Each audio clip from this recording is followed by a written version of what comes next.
맞습니다. 선교적 사명을 감당하는 교회의 권징, 이런 제목으로 교회를 생각한다. 8번째 말씀 같이 나누겠습니다. 우리 지난 설교에서 하나님의 창조의 목적, 구속의 목적을 이루는 교회가 되려면 우선 이 시대의 흐름을 잘 파악하고 또 교회에게 주신 독특한 사명을 이해하고 또 그 교회의 구성원들의 특성을 잘 생각해서 가장 효과적인 구조, 리더십 또 목회의 형태를 마련해야 한다고 했습니다. 그것을 영어로 하면 governance 그렇게 부릅니다. 이 사회에서도 그렇죠. 많은 사람들이 참 수고하고 애쓰고 희생해서 일당 독재 체제를 깨뜨리고 소위 민주화를 이루기 위해서 또 민주적인 선거 제도를 마련하기 위해서 애를 썼습니다. 그것은 제도 개혁 없이는 민주주의라고 하는 숭고한 가치를 이룰 수 없다는 것 알기 때문입니다. 제도적인 뒷받침 없이 어떤 유능하고 양심적인 사람, 어떤 집단에 의존하여 그와 같은 것을 이루겠다고 하는 것은 참으로 순진한 생각입니다. 정태춘 씨라고 하는 그 가수 아시죠? 그분의 노래 가운데 이런 가사가 있어요. 다시는 종로에서 깃발 군중을 기다리지 마라. 기자들을 기다리지 마라. 비에 젖은 이 거리 위로 사람들이 그저 흘러간다. 흐르는 것이 어디 사람뿐이냐. 우리들의 한 시대도 거기 묻혀 흘러간다. 다시는 시청 광장에서 눈물을 흘리지 말자. 물대포에 쓰러지지도 말자. 절망으로 무너진 가슴들 이제 다시 일어서고 있구나. 보라. 저 비둘기들 문득 큰 박수 소리로 후여 깃을 치며 다시 날아오른다. 하늘 높이. 누구든 이 가사말을 들으면 최근에 발표한 노래구나 싶을 겁니다. 백남기 노인이 물대포에 돌아가신 것이 엊그제고 촛불 집회를 한 것이 그리 오래되지 않았기 때문입니다. 근데 놀랍게도 이 노래의 제목은 1992년 장마 종로에서입니다. 그의 노래 인생을 다룬 아체 노래라고 하는 영화를 최근에 봤는데 거기에 등장하는 한 고등학생도 이 노래가 최근에 만들어진 줄 알았는데 근현대사 시간에 이 곡이 1992년에 만들어진 것을 알고는 놀랐다고 하는 대목이 나옵니다. 민주주의를 위해서 참 많은 사람들이 희생했는데 20년 전이나 지금이나 달라진 것이 크게 없다는 것을 알고 우리는 좀 서글퍼질 겁니다. 민주주의라고 하는 가치가 대통령 직선제 하나만으로 구현될 수 있는 가치가 아닌 것을 말해줍니다. 그것은 공산주의가 이상이듯이 민주주의도 이상이기 때문입니다. 둘 다 구현되면 정말 좋은 것들이죠. 이론만으로는 누가 더 낫고 누가 더 모자라다 할 수 없는 것들입니다. 하지만 인간이 모든 자기 욕망을 거세한 채 민주주의를 이상적으로 실현해 봤던 나라는 지금껏 없었고 공산주의는 더 말할 것도 없습니다. 그래서 어떤 이상이 더 좋은 것인 줄 두고 서로 편을 가르고 서로 죽고 죽이는 짓을 해온 것이 어리석은 인간들입니다. 정작 그 가치, 그 이상을 이루려면 얼마나 많은 지혜가 필요한지, 얼마나 많은 자기 부정과 희생이 필요한지는 그들이 몰랐던 것입니다. 여러분, 지금보다 더 좋은 선거법이 얼마나 많습니까? 근데 왜 안 변하죠? 그 법을 만드는 국회의원들이 자기 기득권을 포기하지 않아서 그렇지 않습니까? 그 이데올로기를 선택하기만 하면 이루어질 것처럼 말하는 것은 그래서 참 철저한 기만입니다.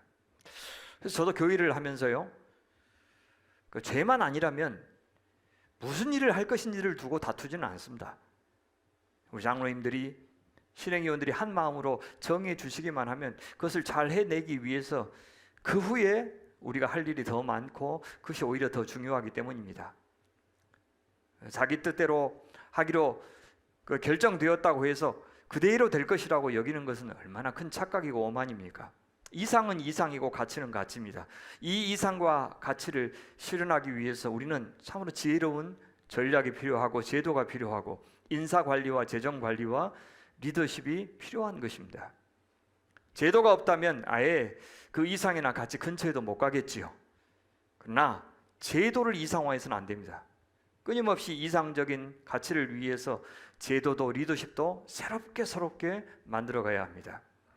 성경에서 말하는 교회만큼 이상적인 곳이 또 어디 있습니까? 그것을 믿기만 하면 그런 교회를 저절로 이룰 수 있는 것은 아닙니다. 부분적으로는 그런 이상을 이루는 교회 보셨겠지만 우리가 그런 이상적인 공동체를 아마 한 번도 경험해보지 못했을 겁니다. 성경이 말하는 그 이상적인 교회를 이루는 데는 숱한 어려움들과 장애물들이 있기 때문에 그렇습니다. 우선은 우리 인간이 너무 환경에 따라서 변하기 쉬운 존재들입니다. 지도자인 목사부터 얼마나 넘어지기 쉬운 존재들입니까? 장로님들은 또 어떻습니까? 젊을 때는 그 좋은 열정 때문에, 나이 들어서는 약해진 몸과 또 두려워진 마음과 고집스러운 신념과 오히려 많은 경험이 교회에 도움이 되기도 하지만 그것들이 오히려 장애물로 둔갑될 수도 있습니다. 여전히 성장하는 중에 있는 교인들은 또 어떻습니까? 얼마나 달라요. 다른 신앙 수준, 다른 관심사, 다른 성장 배경을 다 극복하고 우리가 그리스도의 한 몸의 공동체를 이루는 일, 그것은 참 지난한 일입니다. 그래서 더 지혜롭고 구체적인 실천 방안이 필요하고, 그것도 지속적인 실천이 필요하고, 그것을 뒷받침해 줄 만한 구조와 또 권력에 대한 견제 장치가 항상 필요한 것입니다. 그런 것이 없다면 그 가치나 그 이상이라고 하는 것은 한여름밤의 꿈에 그치고 말 것입니다. 그래서 우리는 성경적인 가치와 교련을 위해서 늘 더 나은 제도를 고민해야 됩니다. 동시에 제도가 아무리 좋아도 그것을 운용하는 사람이 성숙하지 못하면 도리어 조직을 망가뜨리고 사람을 해치는 무서운 괴물이 될 수 있습니다. 여러분, 지금 벌어지고 있는 목회자의 타락이라든지 노회나 총회 정치 세력화, 수많은 교단의 분열, 종교 전쟁, 이것들을 뒷받침해주고 정당화해주는 것이 그들이 운용했던 제도고 법이고 또 권력이었습니다. 그것은 교회 조직이든 세상 조직이든 다 마찬가지입니다.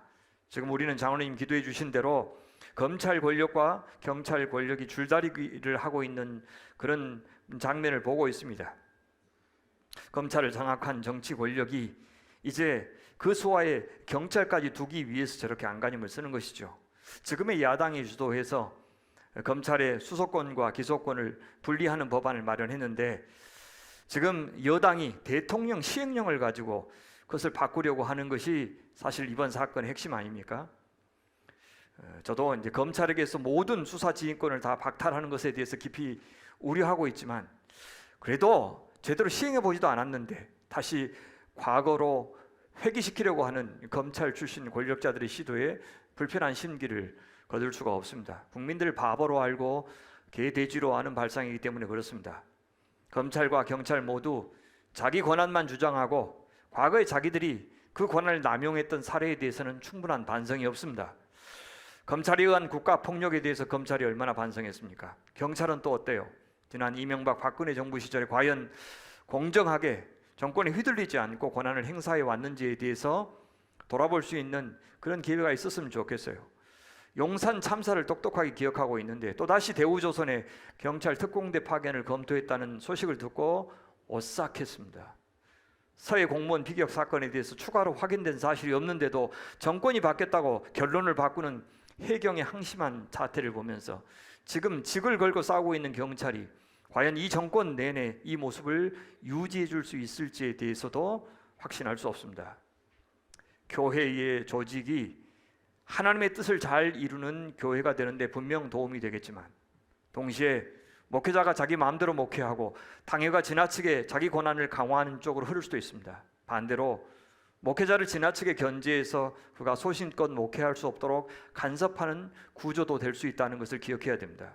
그래서 거버넌스, 교회의 제도와 리더십, 그리고 그것에 따른 목회 형태를 정하는 것은 매우 중요하고, 그것은 지도자들만의 관심사가 되어서는 안 되고 모든 성도들의 관심사가 되어야 합니다.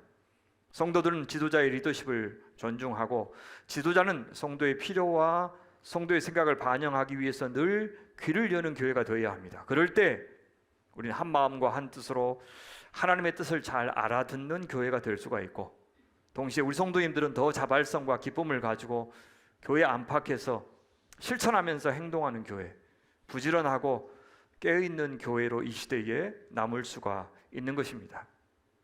우린 지금 교회론을 다루고 있는데 사실 교회론의 전체에 대해서 제가 욕심껏, 언제 끝나냐 여러분들 생각할지 모르겠지만 저는 욕심껏 전하지 못했습니다. 겁나 절제하고 있는 거 여러분 아시면 좋겠어요. 예배도 다뤘고 전도와 선교도 다뤘고 제도와 리더십도 조금씩 살펴봤습니다. 예배를 다룰 때 성례전과 설교에 대해서도 좀 다루었고요. 근데 성례전은 워낙 중요하기 때문에 사실 시간을 내서 더 자세히 소개해야 될 내용입니다. 제도와 리더십을 다룰 때 사실 직분까지 같이 다루었으면 좋았을 뻔했습니다. 이제 앞으로 무엇을 좀 살펴보는 것이 좋을까 생각하다가 오늘 살펴보는 권징, 그리고 헌상, 교육, 공동체, 친교 이런 것들 더 다루면 좋겠습니다. 이 밖에도 우리가 선교적 교회를 지향할 때 그것은 세상에 대해서, 세상의 문화에 대해서 우리가 어떤 태도를 취해야 되는지도 반드시 짚고 넘어가야 되겠습니다. 그러나 우리가 어떤 주제를 다루든지 간에 하나님의 창조의 목적, 구속의 목적을 이루는 선교적 공동체, 새 언약의 공동체라고 하는 우리의 정체성을 꼭 기억하는 것이 좋겠습니다. 그래서 그 목적을 이루려면 공동체는 어떤 모습을 갖춰야 되고 또 세상의 문화를 향해서는 어떻게 대응해야 되는지 그렇게 접근하는 것이 좋겠습니다. 자, 오늘은 그럼 권징에 대해서 좀 살펴보겠습니다. 대개 교회의 3대 속성을 가리킬 때 세 가지를 이야기하는데 교회의 통일성, 교회의 거룩성, 교회의 보편성 이렇게 제시합니다. 가톨릭은 여기다가 사도성까지 더합니다. 어려운 말이 아니고 교회의 통일성은 그리스도 안에서 모든 세대, 모든 민족의 교회가 다 하나라는 원칙입니다. 거룩성이라고 하는 것은 하나님의 거룩한 성전으로서, 하나님의 자녀로서 교회가 세상과 구별된 의로운 존재, 거룩한 존재가 되어야 한다, 그런 뜻입니다. 교회의 거룩성이 세상과 구별되는 특징을 보여준다면 교회의 보편성은 그럼에도 불구하고 그 교회로 편입될 수 있는 대상은 모든 시대, 모든 성도, 모든 민족, 모든 나라다 라고 하는 선언입니다. 그 모든 영역이 우리 하나님의 창조의 결과이고 지금도 하나님께서 사랑하시고 있고 다스리시는 영역이기 때문에 그렇습니다. 로마서에서 사도 바울은 이렇게 말씀하시죠. 한 주께서 모든 사람의 주가 되사 저를 부르는 모든 사람에게 부여하시도다. 누구든지 주의 이름을 부르는 자는 구원을 얻으리라. 이 안에 통일성과 거룩성과 보편성이 다 들어있습니다. 자, 그럼 그 교회가, 어떤 교회가 이 세 가지 속성을 다 갖고 있는 교회인지 아닌지를 알아볼 수 있는 세 가지 표지가 있습니다. 이 세 가지가 잘 이루어질 때 위에 세 가지 속성도 잘 구현될 수 있는 겁니다. 첫 번째, 그 교회는 하나님의 말씀이 바르게 선포되고 있어야 됩니다. 두 번째, 그 교회는 성례가 올바로 집행되고 있어야 됩니다. 세 번째, 그 교회는 신실하게 권징이 집행되는 교회여야 합니다. 교회 예배에서 설교가 차지하고 있는 역할이 그렇게 중요했던 이유가 바로 여기에 있습니다. 또한 보이는 설교인 세례와 성찬, 즉 성례는 설교만큼이나 중요합니다. 하나님께서 우리에게 은총을 베푸시는 수단이고 그리스도인들을 세상과 구별하여 주는 중요한 의식이기 때문에 그렇습니다. 그런데 마지막 특징인 이 권징, 이것이 참 교회를 가르는 표지에 속한다는 것을 알고 아마 놀라신 분들이 있을 겁니다. 앞에 두 가지가 긍정적인 것이라면 이 권징은 부정적인 특징으로 보입니다. 교회의 3대 표지가 꼭 성경에 이렇게 꼬집어서 나와 있는 것은 아닙니다. 근데 놀랍게도 우리 믿음의 선배들은 교회의 세 가지 표지를 정하면서 그 가운데 권징을 집어넣었습니다. 우리가 생각하기에는 의외인데 참 지혜롭습니다. 왜냐하면 참 교회가 거짓 교회로 돌아섰을 때 나타나는 가장 두드러진 특징이 뭐냐? 그것은 권징의 상실, 권징의 무력화이기 때문입니다. 교회가 타락할 때 나타나는 증상이 권위 상실이에요. 성경의 권위가 사라지고 지도력의 권위가 사라지게 됩니다. 그 대신 교회는 권위적인 곳이 됩니다. 거룩은 사라지고 권력만 남게 됩니다. 그래서 그 교회에 권징이 작동되고 있다라고 하는 말은 다른 말로 하면 하나님의 말씀이 살아있다. 그 교회가 거룩을 추구한다. 그 교회의 리더십이 올바로 서 있다 라고 하는 뜻이 되는 것입니다. 2017년이 중요합니다. 통합측, 장로교 통합측 총회에서 이제 명성교회 김삼환 목사가 아들 김하나 목사에게 담임 목사직을 세습한 것이 불법이라고 규정했습니다. 거기에 그치지 않고 그런 식의 세습 자체를 앞으로 이 교단에서는 할 수 없다라고 규정했습니다. 법 자체는 지금도 유효합니다. 그런데 놀랍게도 2019년 총회에서 이것을 뒤집고 명성교회만은 합법으로 간주한다라고 하는 기상천외한 판결을 내렸습니다. 한 교회만을 위해서 결정한 겁니다. 이에 여수 음파교회는 아니 왜 명성교회만 예외를 허용하느냐, 우리도 세습하겠다라고 강행했지만 여수 노회가 허락하지 않아서 무산되었고, 이에 그들은 교단을 탈퇴했습니다. 이거는 반대로 명성교회가 속한 동남교회는 원래 큰 노회였는데 명성교회가 자기들을 위해서 따로 노회를 분리했습니다. 작은 교회들로 구성되어 있는데 그 교회들마다 돈으로 지원을 합니다. 작은 교회라. 그래서 그 동남교회는 그런 식으로 명성교회에게 매수되어서 그들의 세습을 정당한 것으로 지지해 주었습니다. 장로교 합동 측의 대표적인 목사인 전명욱은 입에 담을 수도 없는 성적인 악행을 범했음에도 불구하고 특별한 징계 없이 지금도 홍대 새 교회를 담임하고 있습니다. 장로교 합동총회는 또한 사랑의 교회 오정현 목사에 대해서만은 참으로 관대하게 모든 불법과 탈법을 용인해 주었습니다. 지금 그들이 사용하고 있는 서초동 예배당 건물도 불법입니다.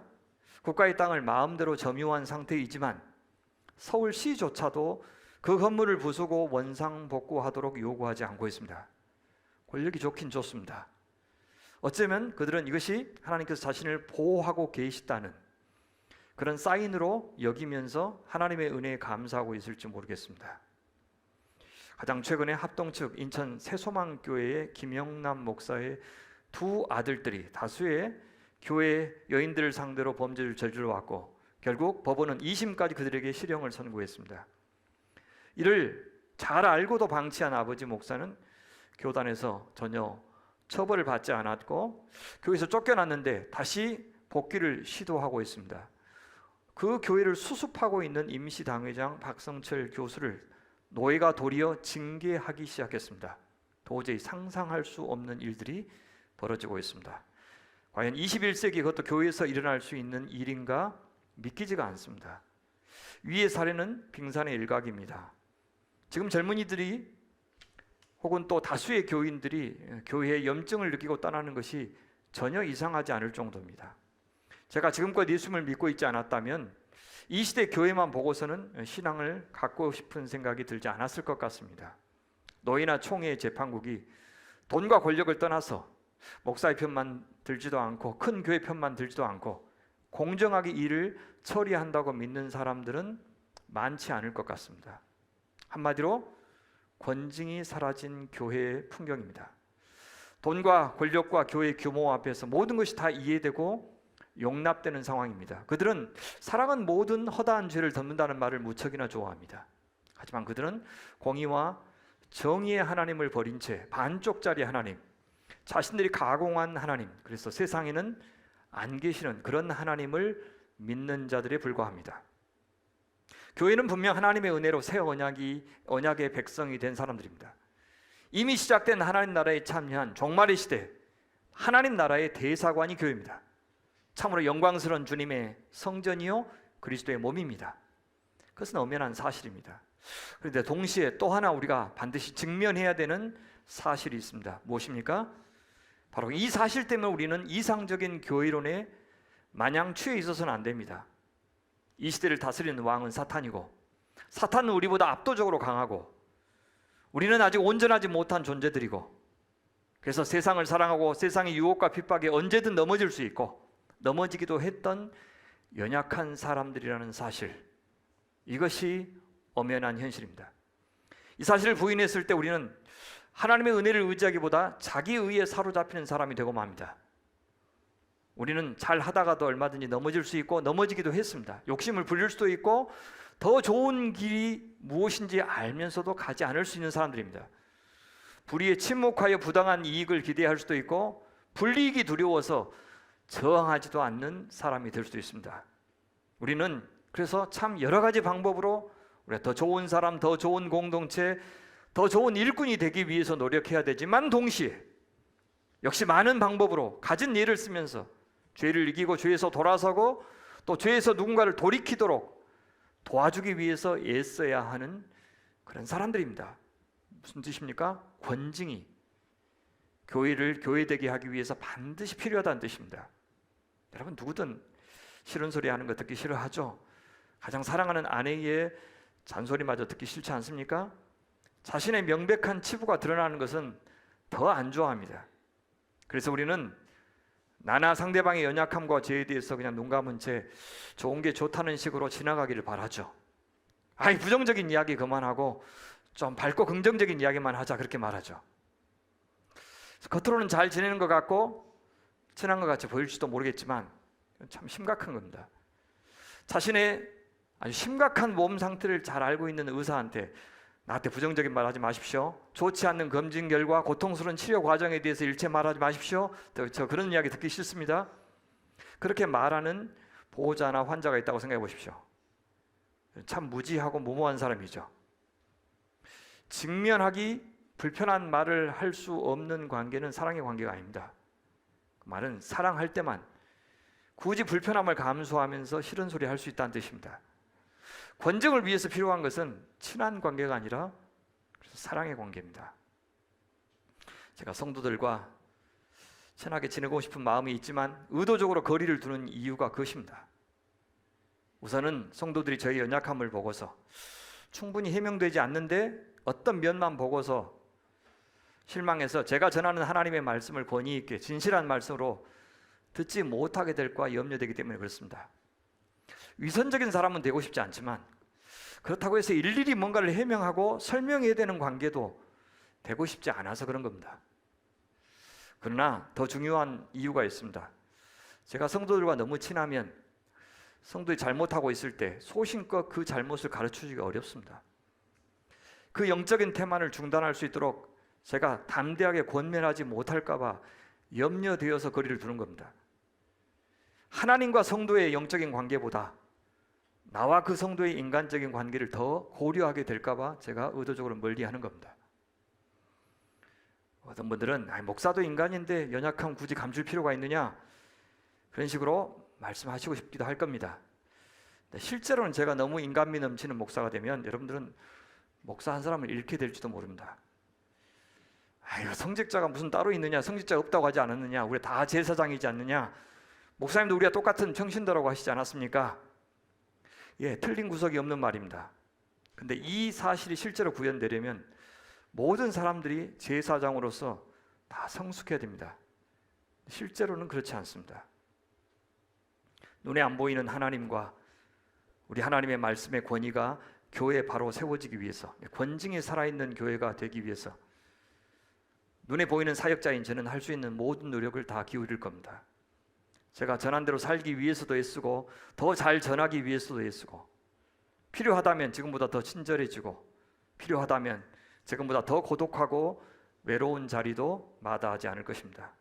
권징이 살아있고 경고가 살아있고 권면이 살아있는 교회가 될 만한 정도로 성도와 거리를 유지하는 사역자가 되려고 하는 것입니다. 물론 바빠서 그러기도 합니다. 그래서 우리가 권징이라고 했을 때 보통 어떤 이미지가 떠올라요? 자꾸 꾸짖고 벌 주는 것.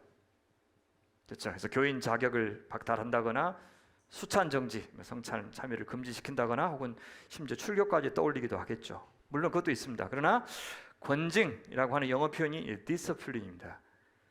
그것은 징벌, 책망의 뜻만 있는 것이 아니라 훈련, 연단 그런 의미도 있습니다.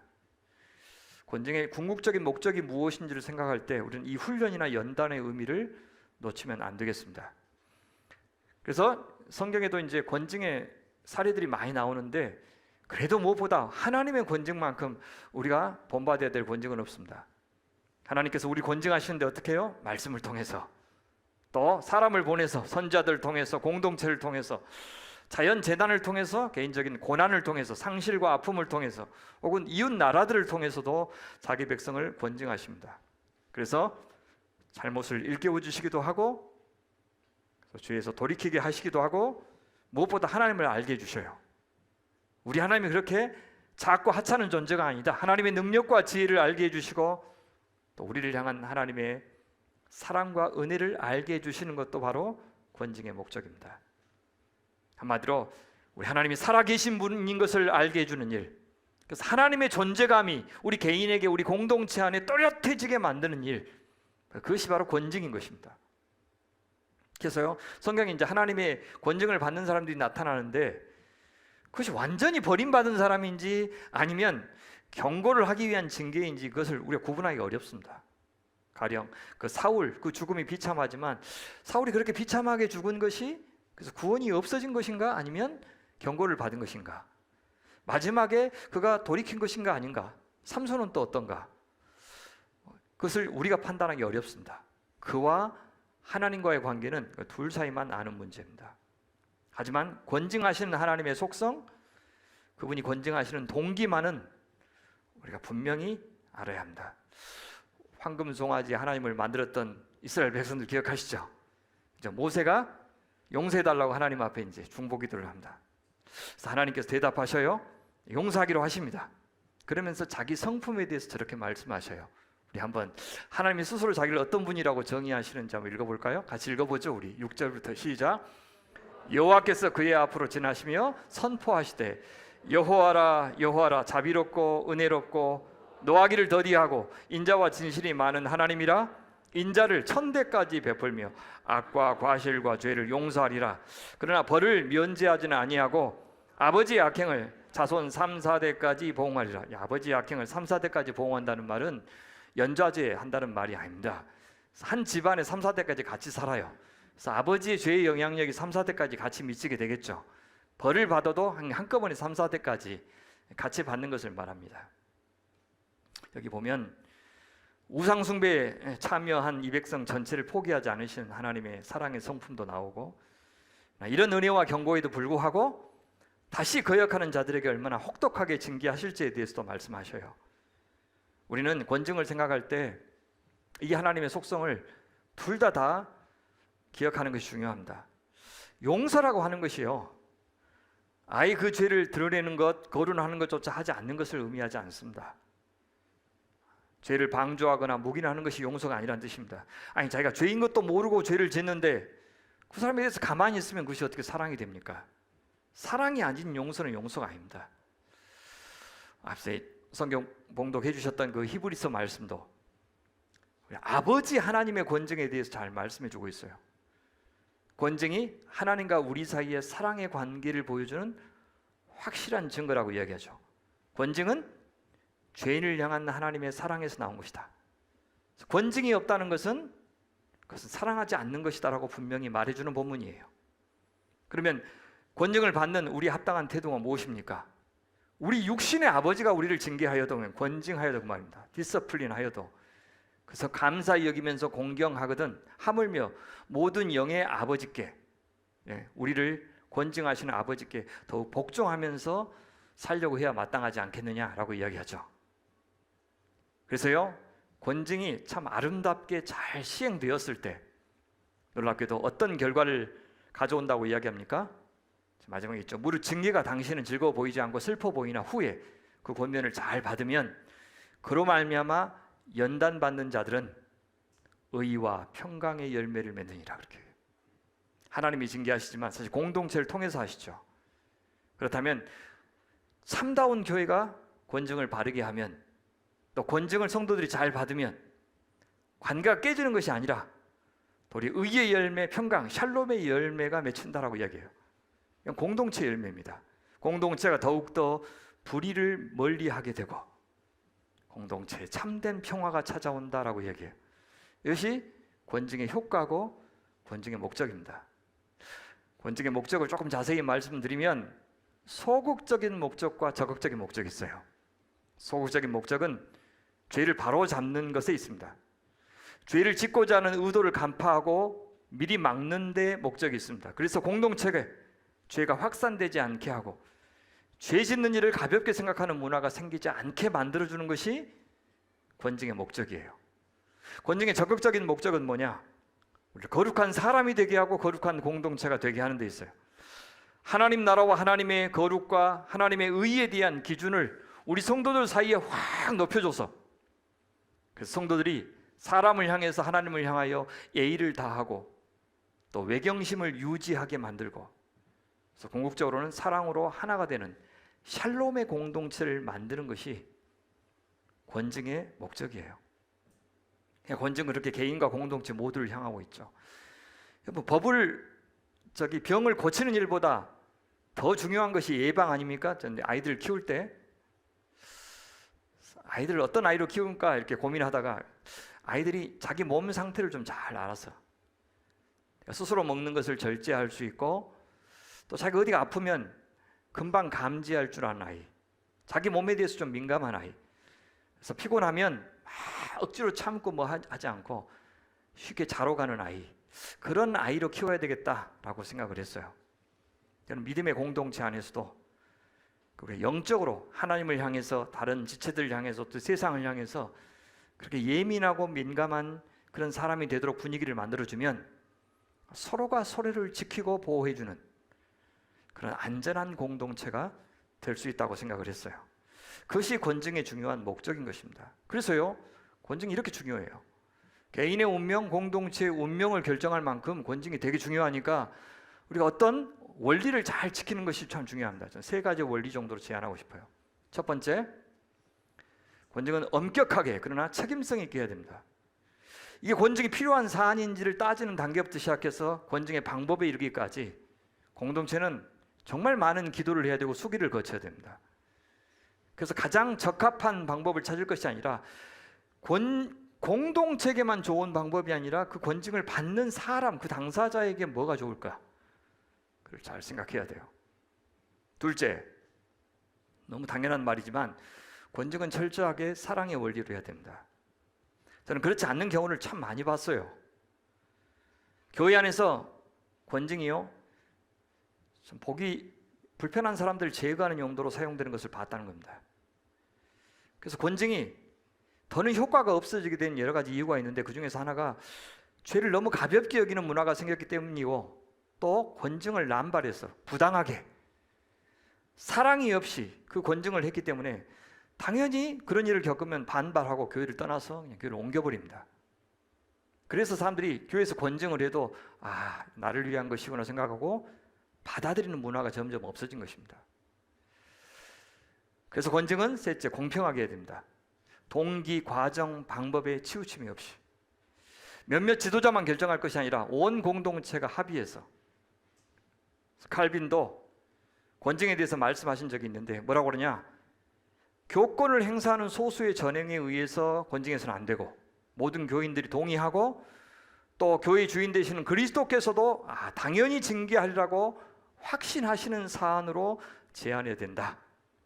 공동체 안에 일치가 없으면, 또 증거가 없으면 징계를 유보해야 됩니다.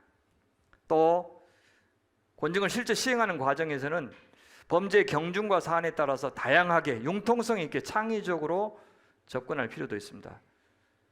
올바른 절차가 모든 것을 합리화시키지 못합니다. 그러나 올바른 절차는 사랑의 마음을 표현하는 가장 기본적이고 좋은 길입니다. 나중이라도 교회가 징계하지 말아야 될 사람을 징계하였던 것, 혹은 너무 과중한 징계였다는 것이 드러나면 어떻게 됩니까? 그 치리회가 징계를 받아야 됩니다. 그래서 징계자들은 두려운 마음으로 극도의 신중함을 기하고, 특히 출교처럼 극단적인 징계는 최대한 삼가야 됩니다. 저는 잘못된 권증으로 신앙을 잃어버린 사람을 알고 있습니다. 잘못된 이 권증으로 깨어지고 망가진 교회나 아예 사역지를 떠나버린 그런 사역자도 알고 있습니다. 저는 그 죄를 교회가 혹은 노회가 어떻게 감당하려고 그랬는지 지금 생각해도 두렵습니다. 권증의 방식은 다양합니다. 아까 말씀드렸던 예방적인 차원의 권증이 있고 치료의 차원의 권증이 있습니다. 예방적인 차원의 권증은 무엇보다도 뭡니까? 하나님의 말씀을 교회가 바로 전하는 겁니다. 잘못을 지적하기 위해서 설교하는 것이 아니라 성경에서 말하는 하나님의 뜻과 하나님의 기대를 바르게 전하면 우리 성도님들이 스스로 그 말씀을 듣고 자기 자신을 진단하도록 돕는 것, 이것이 저는 좋은 권증의 방법이라고 생각해요. 그것은 대상을 특정해서 말씀으로 책망하는 그런 표적 설교와 다릅니다. 표적 설교는 거의 성공하지 못합니다. 그 이유가 뭡니까? 내가 표적 설교를 했는데 그 사람만 못 알아듣고 옆에 사람들은 다 알아들어요. 그래서 자기한테 한 말인지는, 왜냐하면 자기가 영적으로 둔감해 있으니까 자기는 못 알아듣고 옆에 사람만 맞고 막 피를 철철 흘리고 있어요. 그래서 효과가 없습니다.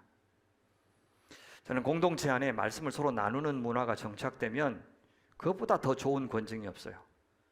그래서 자기한테 말씀을 적용해서 자기 부족한 것을 서로 심지어 나누고, 자기 고민을 나누고, 또 상대방이 진실로 묵상 나눔을 통해서, 소그룹을 통해서 권면해 주고, 그러면서 고쳐 나갈 수가 있습니다. 남에게 지적받아서 하는 것보다요, 말씀을 깨닫고 알면 훨씬 고백하는 것이 수월해지고 바꾸는 것도 수월해집니다. 그래서 셀프 권징, 그렇게 부를 수 있겠죠. 그러나 그걸 넘어서서 이제 죄가 명백하게 드러났고 그것이 지속적으로 행해지는 죄라는 것이 드러났을 때 공동체는 혹은 지체들은 그 죄를 알게 해줘야 됩니다. 그것이 권징입니다. 가벼운 조언으로 충분한 일도 있고 진중한 충고가 필요한 경우도 있고 친구 사이에만 다루어도 충분한 경우가 있고 지도자가 개입해야 될 경우도 있습니다. 조언이든 경고든 다 안 좋아합니다. 목사가 말한다고 해서 다 아멘하고 냉큼 순종하는 사람 별로 없습니다. 아무리 옳은 소리라고 해도 말하는 사람과 듣는 사람 간의 관계가 되게 중요하고요, 적절한 타이밍에 말하는 것도 중요하고 또 좋은 표현을 잘 사용해서 말하는 것도 중요합니다. 왜냐하면 몸을 바꾸는 것만큼이나 마음을 바꾸는 일도 힘이 많이 들기 때문입니다. 무엇보다 권징의 동기가 사랑해야 한다는 것은 말할 필요도 없습니다.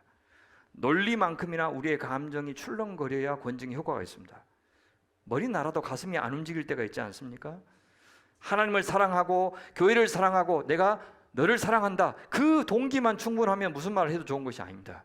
그래서 권징은 법의 문제나 기술의 문제가 아니에요. 이건 예술의 문제입니다. 그래서 교회 안에서 법이요, 노예 안에서 법이요 이렇게 하면서 옳은 것을 주장하면 우리 갈라져요, 그 말하고 똑같아요. 권징의 효과가 있으려면 그래서 공정해야 되고 신중해야 됩니다. 권징을 받는 사람만큼이나 권징을 하는 사람도 자기 자신을 돌아봐야 됩니다. 무엇보다 그 죄가 얼마나 확실한지를 봐야 돼요. 입증 가능해야 되고 회개하지 않는 죄인지 살펴야 되고 자신과 공동체에 영향을 줄 수 있는 죄인지를 가려야 하는 것입니다. 권징을 받는 사람들을 고려해서 먼저 개인이 은밀하게 찾아가서 죄를 알게 하고 또 한 번만 찾아가는 것이 아니라 계속해서 찾아가서 권면하고, 그것도 안 들으면 두세 사람이 찾아가서 또 권면하고, 그것도 안 들으면 나중에 공동체 차원에서 회개를 요청해야 됩니다. 많이 노력해야 돼요. 3-4번 기회를 준다는 말이 아닙니다. 이거는 처음에는요 공개하지 않다가 나중에는 이제 공동체에게까지 영향을 미치기 때문에 나중에 공개해야 된다, 그런 뜻입니다. 그래서 앞에 은밀하게 하는 책망을 은책, 공개적으로 하는 책망을 공책, 공책은 노트가 아니라 공개적인 책망, 그런 뜻입니다. 그래서 구분해야 됩니다. 예수님께서 사실 가르쳐 주신 권면이죠. 여러분 잘 보시면 마태복음 18장이 참 중요한 말씀이 있습니다. 내 형제가 죄를 보면 어떻게 하라? 너와 그 사람과만 상대하여 권고하라. 만약 들으면 네가 네 형제를 얻은 것이요, 만약 듣지 않으면 어떻게 해요? 한두 사람을 데리고 와서 두세 증인의 입으로 말마다 확증하게 하라. 그것도 안 들으면 교회 말하고 교회 말도 안 들으면 이방인과 세리같이 하나님을 모르는 사람같이 여기라. 자, 그러면서 뭐라고 그러시면 중요한 말씀을 하셔요. 18절 보십시오. 진실로 진실로 너희에게 이르노니 무엇이든지 너희가 땅에서 매면 하늘에서도 매일 것이요 무엇이든지 땅에서 풀면 하늘에서도 풀리리라. 진실로 다시 너희에게 이르노니 너희 중에 두 사람이 땅에서 합심하여 무엇이든지 구하면 하늘에 계신 내 아버지께서도 그들 위하여 이루게 하시리라. 두세 사람이 내 이름으로 모인 곳에는 나도 그들 중에 있느니라. 죄를 사하시는 이 권한, 성경 다른 곳에 보면 12사도에게 주신 권한으로도 나오죠. 무슨 뜻입니까? 권징이 살아있는 교회만이 이 죄를 용서하는 신성한 권한을 행사할 수 있다, 그 말이에요. 거기서 그치지 않고요, 권징이 살아있는 교회에게만 하나님께서 기도응답을 하시겠다고 말씀하셔요. 합심하여 무엇이든지 구하면 그를 위해서 이루게 하겠다. 더 나아가서 우리 하나님이 임재하시고 함께 하시는 임마누엘의 교회는 어떤 교회입니까? 두세 사람이 내 이름으로 모인 곳에는 나도 그들 중에 있느니라. 유명한 말씀이죠. 근데 이 말씀이 권징의 문맥에서 하신 말씀이라는 것을 기억해야 됩니다. 그러면 어떤 곳에 하나님께서 함께 하시겠다, 임재하시겠다 말씀하는 겁니까? 권징이 살아있는 교회.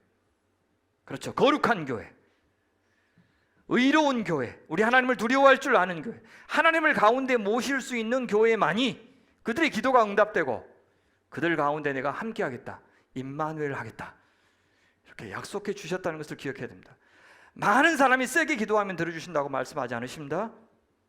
두세 사람이 모인 것이 아니라 많은 사람들이 모이면 주님께서 임재하신다고 말씀하지 않습니다. 부모가 제대로 살고 있지 않으면서 자식 잘 되게 해달라는 기도 의미 없다는 뜻입니다. 권징, 교회의 거룩함이라고 하는 이슈에 대해서 아마 가장 잘 드러내는 성경이 고린도 전서일 겁니다. 거기에는 교회를 향한 사도의 아주 무거운 마음이 잘 담겨져 있습니다. 세상의 영향에서 자유롭지 못한 교회가 겪을 수 있는 온갖 문제들로 교회는 몸살을 앓고 있었어요. 고린도 교회 많아봐야 한 50명 정도 된다고 해요. 그러면 어떤 한 문제만 있어도 온 교회에 다 영향을 미칠 수 있는 그런 교회입니다. 그런데 한두 가지 문제가 아니었어요. 파당을 짓고 분열하고 음행하는 문제, 우상숭배의 문제, 법정 다툼의 문제, 은사의 문제, 헌금의 문제, 십자가와 부활 같은 교리의 문제, 정말 다양했어요. 과연 이게 믿는 사람들의 모임이라고 할 수 있는지조차 의심할 만한 정도입니다. 바울은 이 고린도 전서를 통해서 시급하고 중요한 문제부터 하나하나 다루고 있습니다. 특히 5장을 보면 아버지의 첩과 음행하는 문제를 다루죠. 너희 중에 심지어 음행이 있다 함을 들었으니 그런 음행은 이방인 중에서도 없는 것이라. 심각하죠. 누가 그 아버지의 아내, 친어머니는 아니고요, 취하였다 한도다. 그리하고도 너희가 교회 공동체가 오히려 어떻게 했어요? 교만하여져서 어찌하여 통한이 여기지 않고 그 일을 행한 자를 너희 중에서 쫓아내지 아니하였느냐? 권징하지 않았다는 것입니다. 지금은 권징했어요. 근데 권징하지 않은 적도 있었어요. 그래서 바울이 실제로 찾아갑니다. 찾아갔는데 찾아가서는 아주 실제 직접 방문했는데 모욕을 당하고 돌아옵니다. 그리고 눈물의 편지를 써요. 그리고 그 눈물의 편지에 대해서 고린도 교회가 반응하고 난 다음에 이제는 그 말을 들어요. 그리고 쓴 책이 고린도 후서입니다. 뭐라 그러냐? 주 예수의 이름으로 너희가 내 영과 함께 모여서 우리 주 예수의 능력으로 이런 자를 사탄에게 내주었다. 나중에는 너희가 들었다 그 말이에요. 권증을 했다. 그렇게 한 이유가 무엇입니까? 어떤 목적을 위해서 어떤 효과를 기대하고 그렇게 권증했어요?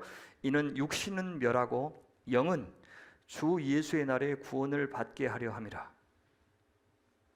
권증은 지은 죄에 해당하는 벌을 주는 데 목적이 있지 않습니다. 어떤 죄에 대해서 어떤 벌을 내려야 그것이 합당한지 우리는 모릅니다. 사회는 그걸 법률로 정하고 있죠. 근데 교회는 모릅니다. 그래서 교회가 신중해야 돼요. 이 정도 죄를 범했으니까 이 정도 벌을 받아야 된다. 그건 아무도 정할 수가 없어요, 사실은. 그가 범한 죄에 비해서 너무 가혹한 처벌을 받아도 효과가 없고 너무 가벼운 권징을 받아도 효과가 없습니다. 궁극에는 이 지체가 주 예수의 날, 주께서 심판하시는 날에 구원받을 사람이 되게 하는 것, 그것이 징계의 목적이 되어야 됩니다.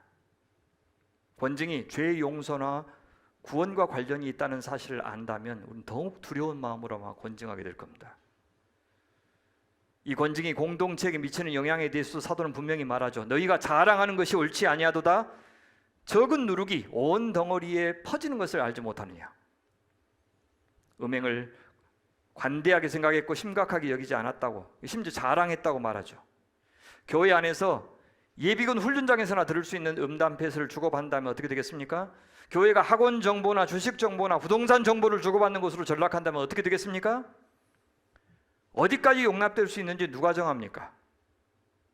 우리는 좀 더 엄격한 기준을 마련해서 지켜야 합니다. 그러다 보면 어느새 세상과 선명한 차이를 드러내고 다른 교회와도 차이를 드러내는 그런 교회가 될 수 있을 겁니다. 여러분, 이렇게 대표성을 띠고 개인적으로 혹은 그룹으로 혹은 공개적으로 권징에 나설 때 정말 중요한 게 누구냐면 장로예요. 장로. 교회에서 장로 역할이 참 중요합니다. 그래서 장로를 세울 때 여러 기준을 보지만 그가 권징을 담당할 만큼 분별력이 있는가, 그가 권징을 할 만큼 도덕적인 삶을 살고 있는가, 삶의 모범을 보이고 있는가를 따지는 것이 참 중요해요. 그래서 저희 교회가 장로를 뽑는 방법을 바꾼 겁니다. 여러분, 누군지 잘 모른 채로 이 얼굴만 보고 장로를 뽑다 보면 어떻게 뽑게 됩니까? 인물 보고 뽑게 돼요. 인물 보고. 예? 지금 장로 되신 분들은 다행히 다 신앙도 보고 인물도 보셨지만 그래도 인물이 출중한 분들입니다. 장로님들 면면을 다 살펴보세요. 인물이 다 훤하신 분들입니다. 그건 외모로 사람을 취하셔서 그렇습니다. 근데 성경은 얼굴이 훤한 사람, 이마가 넓은 사람, 그런 사람을 기준으로 이야기하지 않아요. 잘 보면요, 피해야 될 덕목과 갖춰야 될 덕목을 다 소개하는데, 피해야 할 덕목을 보시면 그건 권징의 대상이 될 만한 것들이에요. 장로 안에 먼저 권징이 될 만한 조건들을 갖추면 안 된다, 그렇게 말씀하시죠. 뭐가 있습니까? 책망할 것이 없고 한 아내, 그 말은 무슨 말이냐면 두 아내를 두면 안 된다, 그 말입니다. 한 명의 아내만 둬야 되고, 자식도 방탕하다, 불순종한다, 이런 평판이 자자한 자식을 두면 안 된다라고 이야기하죠. 감독, 장로와 마찬가지입니다. 하나님의 청지기로서 책망할 것이 없고, 제 고집대로 하지 않고, 급히 분내지 않고, 술을 즐기지 않고, 구타하지 않고, 더러운 이득을 탐하지 않는 사람, 도리 이런 사람들은 권징의 대상입니다. 그런데 이 사람들이 어떻게 감독이 되겠습니까? 야고보 선생님도 병든 사람이 있거든 장로를 청해서 기도를 받으라고 하죠. 그 이유가 장로들에게 특별히 치유의 은사가 있기 때문이라고 말하지 않습니다. 14절 보세요. 너희 중에 병든 자가 있느냐? 그는 교회 장로들을 청할 것이요, 그들은 주의 이름으로 기름을 바르며 그를 위하여 기도할지니라. 동시에요, 믿음의 기도는 병든 자를 구원하기 때문인데 주께서 그를 일으키시리라 하면서 혹시 죄를 범하였을지라도 사하심을 받으리라, 그렇게 얘기해요. 그러면서 너희 죄를 서로 고하며 병이 낫기를 위하여 서로 기도하라. 의인의 간구는 역사하는 힘이 크기 때문이다, 그렇게 얘기해요. 모든 병이 죄 때문에 생긴 것은 아닙니다. 하지만 어떤 병은 죄로부터 나온 것이기도 합니다. 그런지 아닌지 누가 분별해요? 바로 장로님들이 분별한다는 뜻입니다. 그래서 장로님들은 병 낫기만을 위해서 기도해 주는 사람이 되어서는 안 됩니다. 믿음의 기도는 병을 낫게 하는 능력 있는 기도가 아닙니다. 믿음의 기도는 하나님의 뜻대로 하는 기도예요.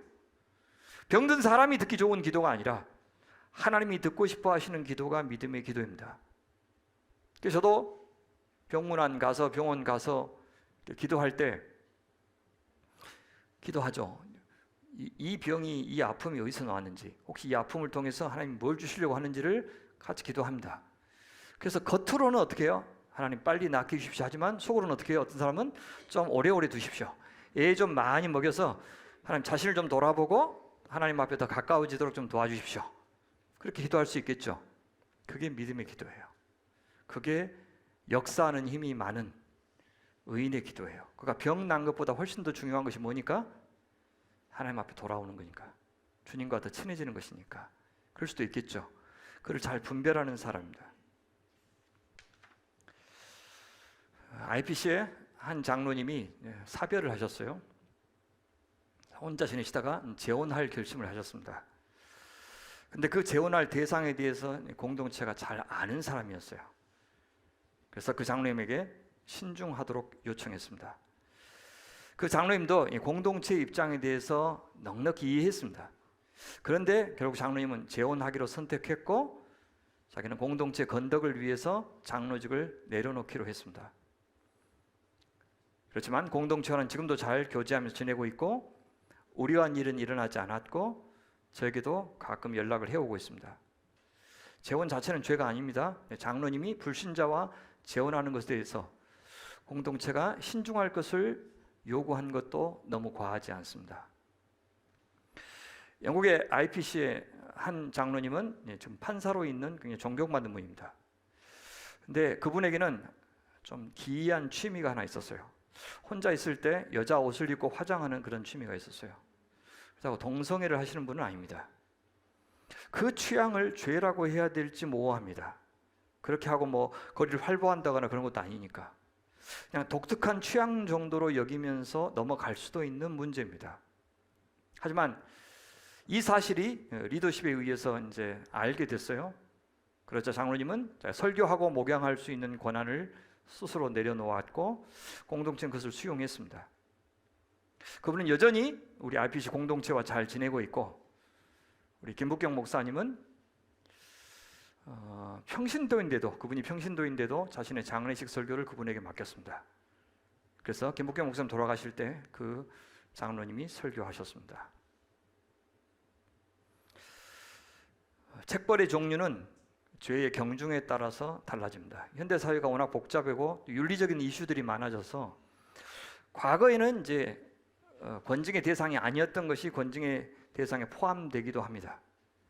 그래서 교회는 권징을 할 때 자기 기준만 내세울 것이 아니라 성도들이 잘 알 수 있도록 사전에 충분히 교육하고 권면하고 설득해야 됩니다. 몰랐다면 권징은 바로 알게 하는 계기로 삼아야 될 것입니다. 지도자에게 요구하는 수준과 성도들에게 요구하는 수준이 다르고 초신자에게 요구하는 수준과 성숙한 사람에게 요구하는 수준은 또 다릅니다. 자식이나 배우자의 문제에 대해서 교회 리더십은 도의적으로 책임을 져야 되고, 사업상의 실패로 직원들에게 큰 손해를 끼쳤다 하더라도 그 사업 실패 자체가 큰 불행임에도 불구하고, 또 고의로 한 것이 아님에도 불구하고 경우에 따라서는 공동체가 그 사람을 권징해야 하기도 합니다. 고의 부도나 노조 탄압이나 사기, 이것을 통해서 형사처벌을 받는 경우는 더욱더 교회가 그 사람을 권징해야 됩니다. 저는 사회에서 이제 무리를 일으킨 사람들, 지도자급에 있는 사람들 중에 나중에 이제 교인이라고 드러난 사람들이 꽤 많다는 것 여러분들 경험하셨을 겁니다. 과연 그런 경제인들, 그런 정치인들에 대해서 그간 해당 교회는 어떤 조치를 취했는지 궁금해요. 당연히 그렇게 사회적인 무리를 일으켰으면 교회에서도 권징을 해야 됩니다. 근데 과연 했을까요? 제가 군에 있을 때 12.12 쿠데타 세력들이 전군 신앙 수령회에 강사로 서서 간증하는 것을 보고 그 뻔뻔함에 진짜 구토할 뻔했습니다. 그래서 그 자리에서 박차고 뛰어나갔어요. 나중에 얼마나 야단을 맞았겠어요. 제가 잘 알고 지내는 목사님이 자기 교회에 우리가 이름만 대면 다 아는 재벌 총수가 다닌다고 이제 페북에 포스팅을 했어요. 자기 친구라고. 그러니까 감옥에서 이제 회심했다는 거죠.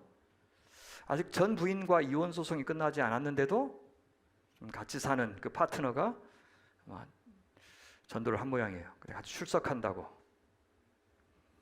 신앙생활을 시작하기만 하면 모든 게 다 문제 삼지 않고 다 용납됩니까? 그런 생각이 독재자를 전도한다는 명분으로 계속해서 그를 각하라고 불러주면서 12.12 날만 되면 쿠데타 성공한 날 기념해서 만찬을 열고, 특정 대통령 후보에게 단체로 찾아가서 안수기도 해주고, 그런 것과 뭐가 달라요? 그들이 그토록 지지에 맞지 않았던, 성도들에게 찍으라고 했던 그 대통령이 이미 드러난 수많은 비리 혐의로 감옥에 가 있는데도 여전히 장로로 잘 대접합니다. 그를 지지했던 것을 사과했다는 목사 얘기를 들어본 적이 없습니다. 심지어 손가락을 이렇게 자르겠다고 했는데 손가락 그놈의 새끼 자른가 봅시다 나중에. 어쩌면 그 목사들은 당신이 지금 정치 탄압을 받고 고난받고 있는 것이니, 그래서 잘 인내해서 정금같이 단련된 믿음의 사람이 되라고 권면해주고 있을지 모른다는 생각이 듭니다. 이런 행태가 교회의 거룩성을 해치고 교회 선교적 사명을 방해하는, 권징을 소홀히 여기는 그런 범죄입니다. 그래서 아낀다고 위해준다고 하지만 사실 그 영혼을 아예 못 쓰게 만드는 그런 일들을 목사들이 지금 하고 있다는 생각이 전 듭니다. 정당한 과정을 거쳐서 권징을 해도 듣지 않을 때는 책벌이 불가피합니다. 교인일 때는 견책을 할 수도 있고 성찬에 참여하는 것을 금할 수도 있고, 그도 안 들으면 출교할 수 있습니다. 출교한다는 말이 그리스도인 아닌 것으로 간주한다는 선언은 아닙니다. 혹독한 책벌로 회개하도록 다른 기회를 주는 것입니다. 징계의 대상이 교회 직원, 사역자일 때는 해임하거나 일정 기간 동안 목사직을 중지시키거나 그도 말을 안 들으면 면직할 수 있습니다. 그럴 때 교인들처럼 수찬 정지나 출교의 벌을 같이 받습니다. 책벌의 대상이 교회일 때는요, 그들이 한 결의를 다 무효화시키고 총회에 총대를 보낼 수 있는 권한도 빼앗습니다. 이런 공동체 책벌보다 더 중요한 것은 앞서 말씀드렸던 개인의 책벌입니다. 셀프 징계입니다. 우리는 하나님보다도 더 빨리, 공동체보다도 더 빨리 우리의 잘못을 용서해서는 안 됩니다. 남들이 아는 잘못보다 나만 아는 잘못이 우리에게는 늘 더 많습니다. 그래서 들키지 않았다고 권징을 받지 않는다면 우리는 선교적인 존재가 되지 못하고 우리 영혼이 위태로워집니다. 그래서 우리 자신에게 권징해야 됩니다. 어떤 사람은 성찰의 수준으로 그칠 수가 있고 중독의 경우에는 치료를 받아야 되고 경우에 따라서는 스스로 직분을 내려놓고 성찬 받는 것도 자기가 포기해야 됩니다. 정말 좋은 공동체는 성도들이 스스로 자신을 돌아볼 수 있을 만큼 예배가 살아있고 교육이 살아있고 또 성도들의 거룩의 수준이 높은 교회입니다. 내가 죄를 지었다고 잘못을 하고 있다고 잘못했다고 어려움을 누군가에게 토로해도 될 만큼 안전한 곳이 되어준다면 책벌이 없어도 권징이 있는 교회가 될 것입니다. 그런데 권징과 책벌만큼이나 중요한 것이 있는데 그것은 해벌입니다. 해벌. 한국교회에서 권징이 잘 시행되지 못하는 다른 한 가지 이유가 뭐냐? 한번 권징을 당하면 온갖 수치와 수모를 다 당하고 공동체에서는 아예 매장됩니다. 그래서 권징을 하는 사람이나 받는 사람 모두 사랑의 동기에서 시행해야 되고 또 그 사람과의 관계 개선을 위해서 그것을 하는 것이라고 믿을 수 있을 정도로 권징을 해야 됩니다.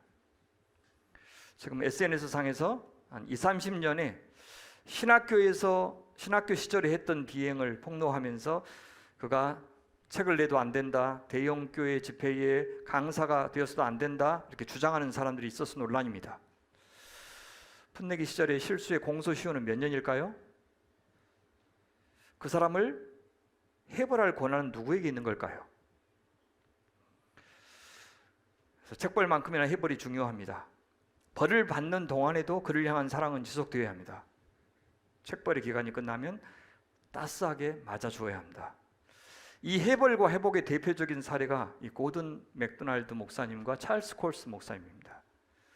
아마 책을 좀 좋아하신 분들이면 고든 맥도날드의 책은 다 읽어보셨을 겁니다. 대표적인 미국의 존경받는 목회자였고 저술가였지만 비서와의 불미스러운 일이 드러나자 모든 사실을 인정하고 교회와 기관의 공직에서 다 물러났습니다. 모든 징계를 다 받았고 그가 온전히 회복되는 일에 교계도 특히 가족들도 적극 나섰습니다.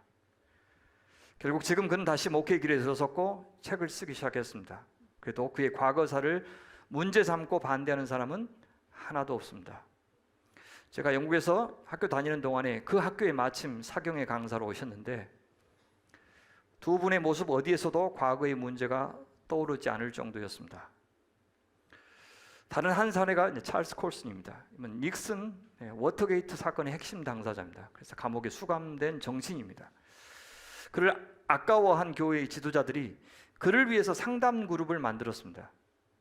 그리고 감옥에 있는 그를 멘토링했습니다. 훗날 수감 생활을 마치고 그는 목사가 되었고 이후에 미국 전역에서 가장 유명한 소위 교도소 사역자가 되었습니다. 그리고 미국의 대표적인 기독교 지도자와 저술가로 있다고 주님의 부름을 받았습니다. 이 두 사례가 아주 모범적인 권징과 해벌의 사례입니다. 한국은 지도자를 스타로 추앙하고 신처럼 떠받들다가 잘못 하나 드러나면 천하에 몹쓸 사람 취급해서 다시 한번 기회를 얻을 수 없게 만들어버립니다. 세컨 찬스가 없는 것은 우리 사회에서나 교회에서나 마찬가지입니다. 그래서 더욱더 비행을 숨기고 변명하는 관행이 생겼을지 모릅니다. 아예 뻔뻔해지든지 아니면 떠나든지 양자택일의 옵션밖에 없기 때문에 그렇습니다. 그래서 우리는 마땅히 잘못에 대해서는 비난을 받아야 하고 책벌이 기간도 필요하지만 소중한 인재들을 단번에 다 잃어버리는 가혹한 조치를 취해서는 안 됩니다. 저희 공동체 역시 책벌만큼이나 해벌과 회복의 과정까지를 권징의 일부로 잘 받아들이는 그런 교회 문화를 만들어가면 좋겠습니다. 말씀을 맺겠습니다. 교회와 복음이 지금 세상으로부터 외면을 받는 이유는 세상이 옛날보다 더 악해졌기 때문이 아닙니다. 그래서 교회가 예전보다 더 교회답지 못해졌기 때문입니다. 지금 교회보다 더 복음을 방해하는 세력은 없습니다. 교회가 복음을 믿지 않고 복음대로 살지 않고 있습니다. 교회가 빛과 소금이 아니기 때문에 그들이 말로 전하는 빛의 복음, 소금의 복음을 세상은 생명의 복음으로 받지 않습니다. 우리가 이미 도리한 하나님 나라를 살지 않고 보여주지 않았기 때문에 세상은 그 하나님 나라 천국을 믿지 않습니다. 그 말은 교회의 권징이 사라졌다는 말과 같습니다.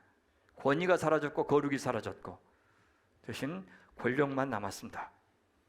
설교와 상담과 권면을 통한 권징, 또한 책벌을 통한 권징 다 사라졌습니다. 그것이 필요 없을 만큼 교회가 거룩해진 것이 아니라 거룩과 의에 대한 열망이 사라진 겁니다. 이제 교회가 권징을 회복할 때 두 극단을 피해야 되겠습니다. 하나는 바리새적인 태도, 하나는 사두개적인 태도. 바리새적인 태도는 지나치게 엄격하고 가혹하게 적용합니다. 그래서 자칫 자기 의에 빠집니다.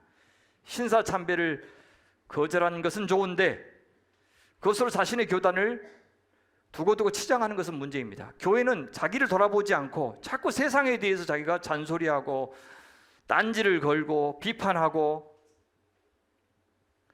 남에게는 혹독하게 적용하면서도 정작 자기 자신은 돌아보지 못합니다. 영적인 우월감에 사로잡혀서 정죄하는 일을 아예 직업으로 삼습니다.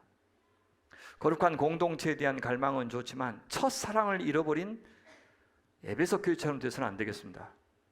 반대로 사두개적인 태도 역시 권징을 무력화합니다. 그들은 현실론을 펴요. 그들은 로마 권력에 협력했습니다. 신사참배에 참여했던 교회, 나치에 협력했던 독일 교회가 이와 같습니다. 교회를 살리려면 우리는 악의 편에 서야 한다는 논리죠. 인간은 다 연약한 죄인이다. 너도 언젠가는 그 같은 죄를 지을 수 있다. 그러니 우리 관대하자. 이런 논리를 펴니다. 우리는 바리새적인 태도보다는 이 사두개적인 태도 때문에 무너지고 있는 교회입니다. 그러나 우리는 은혜 베푸시는 것은 하나님의 소관이니까 그분에게 맡기고 우리는 우리가 할 일을 해야 됩니다.